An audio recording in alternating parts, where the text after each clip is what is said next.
Hello student, एक बार फिर से आप सभी का स्वागत है एक नए वीडियो में। आज के इस वीडियो में हम सीखेंगे संधारित्र की धारिता ज्ञात करना, उस पर सवाल पढ़ेंगे। तो हम जानते हैं संधारित्र की धारिता दो क्रम में होती है, एक श्रेणी क्रम में होती है, एक समांतर क्रम में। उस पर कुछ सूत्र हैं, जैसे श्रेणी क्रम में जो सूत्र होता है वो होता है 1/c बराबर होता है 1/c1 प्लस 1/c2 और प्लस 1/c3 और प्लस में डॉट डॉट, ऐसे जितने भी संधारित्र दिए होते हैं। अभी अगर हम मान लें कि दो संधारित्र हैं,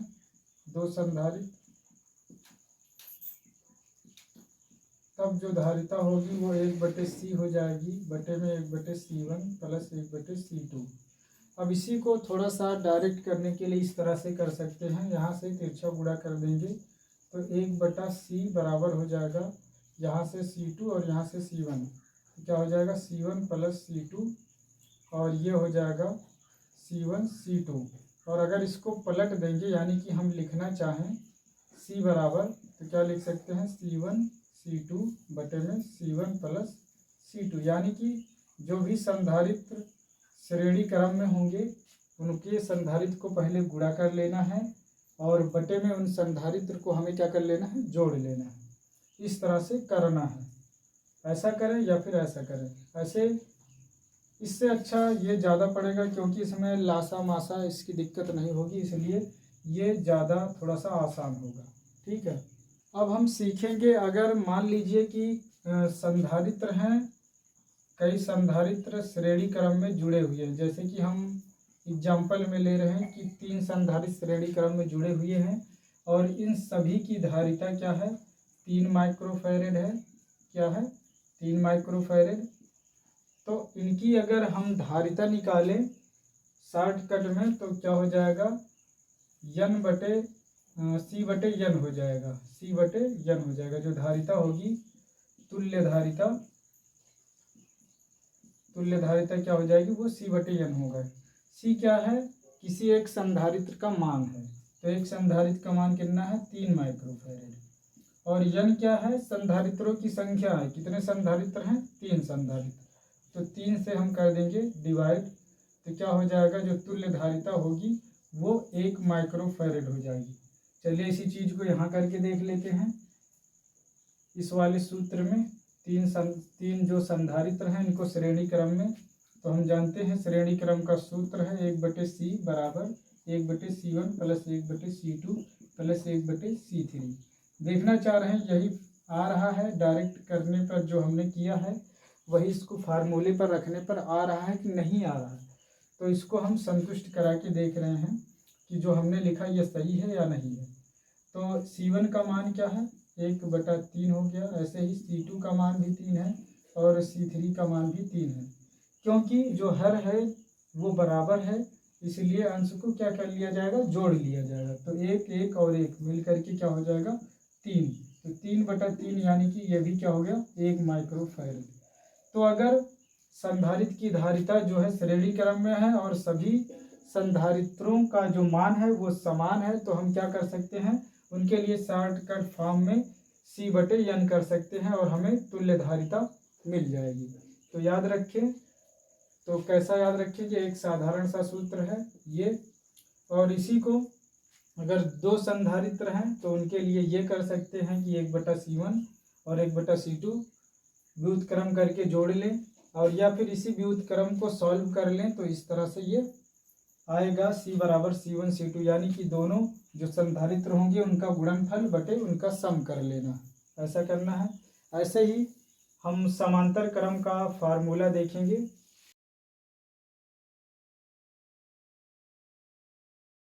समांतर क्रम में क्या होता है, समांतर क्रम में जो फार्मूला है C है तुल्य धारिता, वो क्या होती है, जितने भी संधारित्र समांतर क्रम में जुड़े हुए हैं उन सभी को जोड़ लेते हैं। इस तरह से मान लें कि n संधारित्र हैं तो n संधारित्र को हम सम कर लेते हैं। यदि 2 संधारित्र हैं तो 2 संधारित्र और वो दोनों क्या है, समांतर क्रम में है, तो C बराबर क्या हो जाएगा, c1 प्लस C2। अब यहाँ भी वही बात करेंगे कि मान लीजिए कि जो संधारित्र हैं वो क्या हैं, समांतर क्रम में हैं और वे सभी क्या हैं, बराबर हैं, उनके जो मान हैं वो बराबर, इस तरह से संधारित्र जुड़े हुए हैं। ठीक है, यहाँ पर A है, यहाँ पर B है और इनके सभी के मान ले रहे हैं कि 2 माइक्रोफैरेड है, 2 माइक्रोफैरेड है। ऐसे में अगर जोड़ेंगे तो क्या हो जाएगा, 3 संधारित्र हैं तो C3 कर दे रहे हैं और सबको जोड़ लेंगे तो 2 और 2 और फिर से 2, तो क्या हो जाएगा, 6 हो जाएगा। अब इसका जो शॉर्टकट है वो क्या हो जाएगा, संधारित्र की धारिता तुल्य जो धारिता होगी वो हो जाएगी NC के बराबर। NC क्या है, कितने, N क्या है, संधारित्रों की संख्या, कितने संधारित्र हैं, 2, और C क्या है, एक संधारित्र का मान। तो संख्या कितनी है, 2 है और एक संधारित्र का संख्या कितनी है, यहाँ पर 3 है, क्योंकि संधारित्र की संख्या 1 2 3 संधारित्र हैं और प्रत्येक संधारित्र का मान कितना है, 2। तो 3 और 2 का गुणा कर लेंगे 6 आ जाएगा, 6 माइक्रोफैरेड। जैसे कि यहाँ पे आया 6 माइक्रोफैरेड, वैसे यहाँ भी आया है। तो शॉर्ट के लिए समांतर क्रम का जो सूत्र होगा वो धारिता आएगी, तुल्य धारिता NC हो जाएगी, और समांतर श्रेणी क्रम के लिए आया है कि जो C होगा वो हो जाएगा C/N होगा, क्या होगा, C/N होगा। ठीक है, तुल्य धारिता।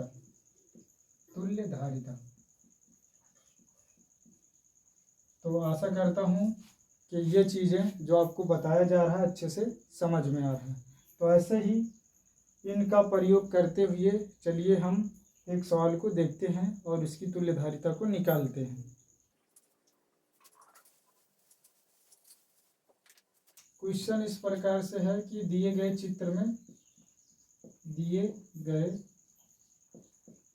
में A व B के बीच तुल्य धारिता ज्ञात कीजिए। क्या निकालना है, तुल्य धारिता। तुल्य धारिता का मतलब है कुल धारिता, तुल्य धारिता निकालना है।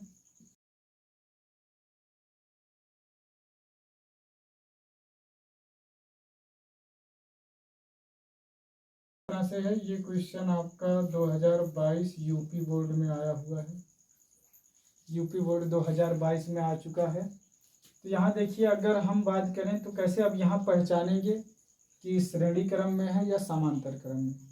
थोड़ी देर के लिए ऐसा मानिए कि यहाँ से धारा चल रही है, यहाँ से धारा चल रही है, ये आपका क्या है, स्टार्टिंग पॉइंट, यहाँ से क्या हो रहा है, स्टार्ट हो रहा है, और ये आपका यहाँ पर B है और ये क्या है, एंड पॉइंट, यहाँ पर समाप्त हो जाएगा। तो यहाँ से धारा चल रही है, यहाँ से चलेगी तो कुछ इधर जाएगी और कुछ इधर जाएगी। तो जो धारा यहाँ आएगी वो इस वाले संधारित्र में आएगी, मान रहे हैं इसको C1 में आएगी, और इसको मान लिया C2 में आएगी, फिर यहाँ से चल रही C3 में वही आएगी, और उसके बाद B पे आके ख़त्म हो जाएगी। लेकिन इसके लिए यहाँ पर दूसरी धारा जा रही है। तो कहने का मतलब जिसमें समान धारा जाएगी, समान धारा, जब समान धारा जाएगी तो क्या होगा, वो श्रेणी क्रम में होगा, श्रेणी क्रम। और अगर भिन्न धारा जाएगी, अलग अलग भिन्न धारा, तो क्या हो जाएगा, वो समांतर क्रम में। ठीक है, ये पहचान है, इस तरह से पहचानते हैं।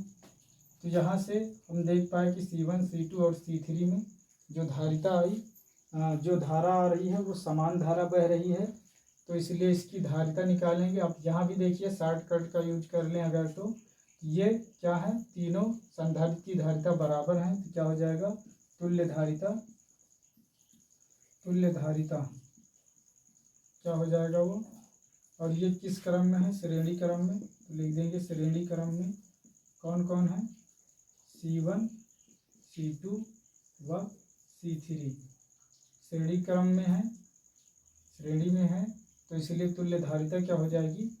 अब हम यहाँ पर कर रहे हैं C/N। संधारित्र की धारिता कितनी है, 3 है, और कितने संधारित्र हैं, 3 हैं, तो ये कैंसिल हो जाएंगे, तो बचेगा यहाँ से केवल 1 माइक्रोफैरड।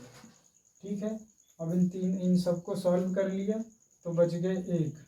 अब यहाँ से अगर चित्र बनाया जाए, डायग्राम बनाया जाएगा, तो इस तरीके से बनेगा, कुछ इस तरीके से।